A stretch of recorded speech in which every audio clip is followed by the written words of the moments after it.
Welcome to the Fair Story. In this video, we dive into one of the richest yet most troubled nations on Earth, the Democratic Republic of Congo, with an estimated $24 trillion treasure buried beneath its soil. Yet its people are drowning in poverty, trapped in a war that's killed millions. Welcome to the Democratic Republic of Congo, a paradox of unimaginable wealth and unspeakable suffering.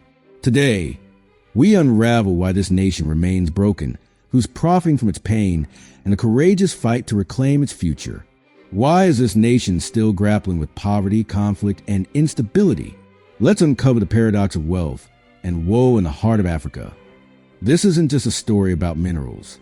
It's about greed, betrayal, and hope rising from the ashes.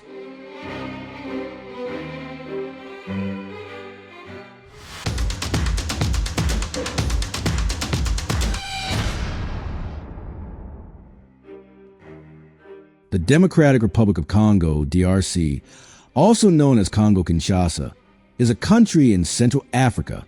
It is the second largest country in Africa and the 11th largest in the world by land area. The DRC has a population of around 112 million, making it the most populous officially francophone country in the world. Historically, the Democratic Republic of Congo has experienced violence and extensive abuses of power. Protracted civil wars coupled with the continued mismanagement of state resources have placed DRC among the group of fragile states with the world's poorest infrastructure.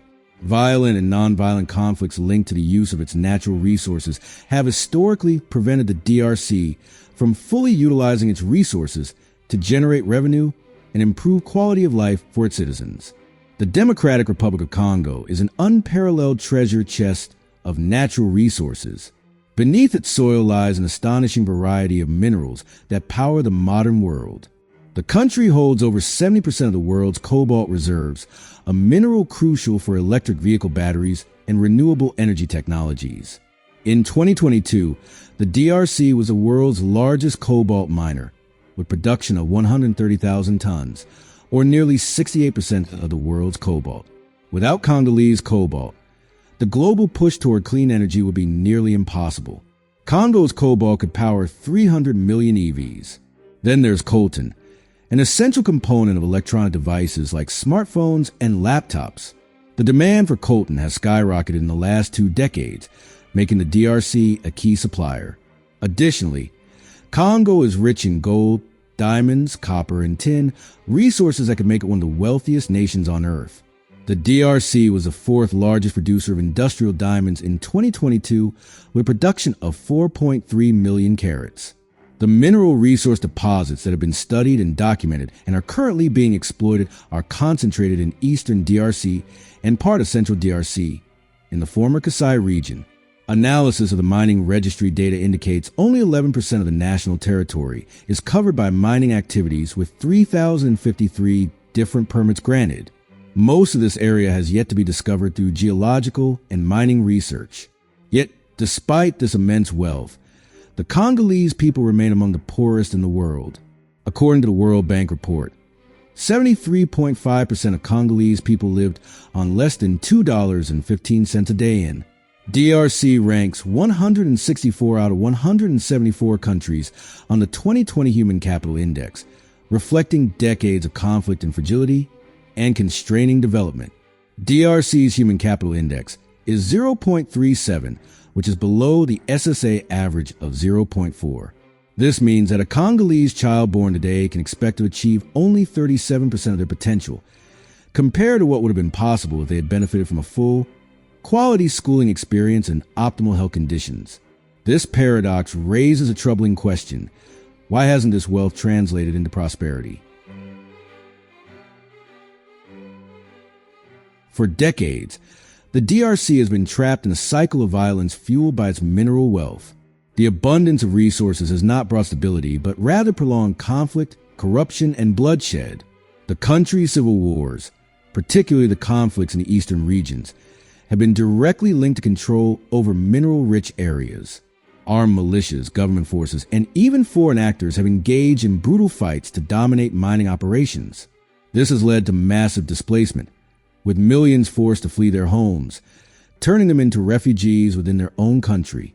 The United Nations estimates that over 6 million people have died due to wars and conflicts in the DRC since the 1990s. The humanitarian crisis continues, with thousands suffering from violence, starvation, and disease. But what triggered the most recent civil war in 2023? The ongoing crisis in the eastern regions, particularly in North Kivu and Ituri, escalated due to growing tensions between the Congolese government and the rebel group known as the M23 movement.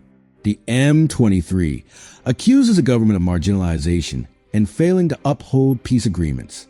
The resurgence of M23 has led to intense fighting, displacing hundreds of thousands of people.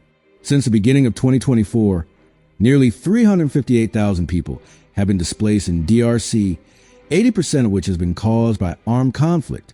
New UN-verified data also reveals that there has been a 30% increase in grave violations against children in eastern DRC during the first quarter of 2024 compared to the last 3 months of 2023. A staggering 23.4 million Congolese suffer from food insecurity, making DRC the country most affected by food insecurity in the world. As its natural resources are the main cause of conflicts, then improving governance over those resources could reduce the likelihood of conflict. Many experts believe that behind the local conflicts lie powerful international players seeking to control the region's resources. But who benefits from this chaos?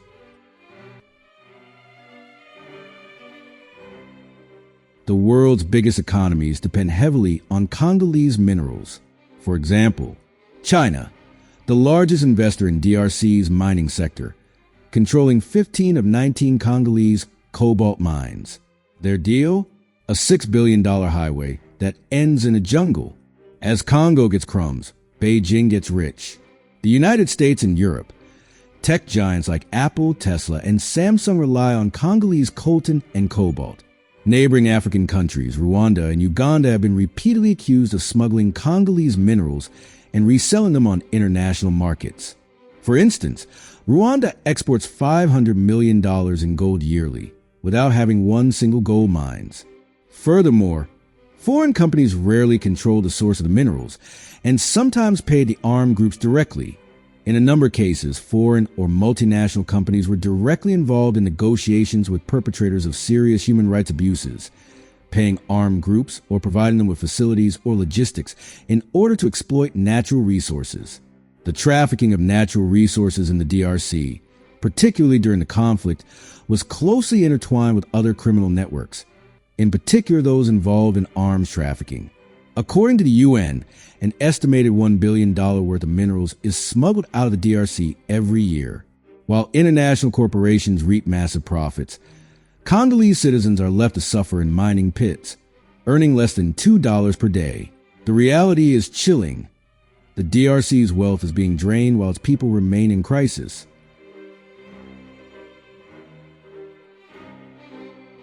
Internal problems are just as devastating as external exploitation. The DRC is plagued by one of the highest levels of corruption in the world. Political elites, military officials, and business tycoons siphon off billions meant for national development. Transparency International ranks the DRC 166 out of 180 on the corruption index. Massive public funds meant for infrastructure, healthcare, and education disappear into offshore accounts or are used to fund private luxuries. In 2023, $4 billion in mining revenue vanished.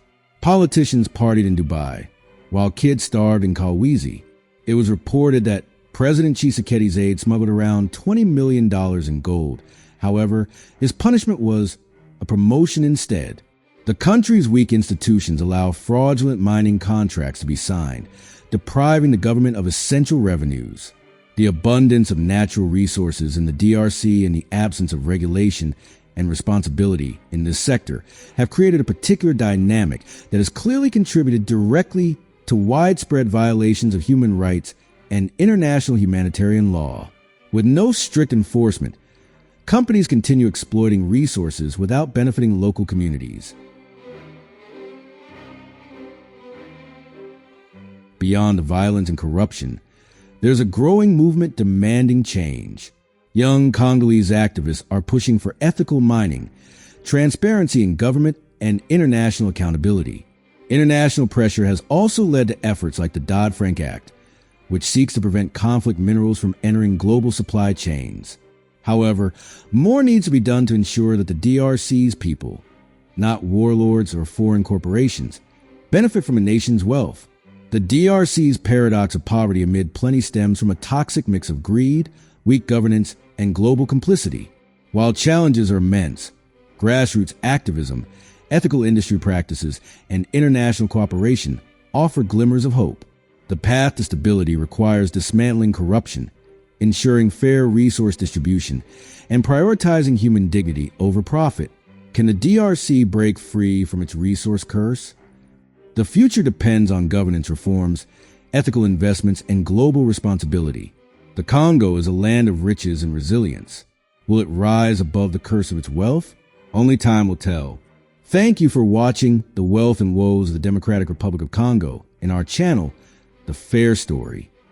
Don't forget to like, share, and subscribe for more amazing and balanced stories from around the world.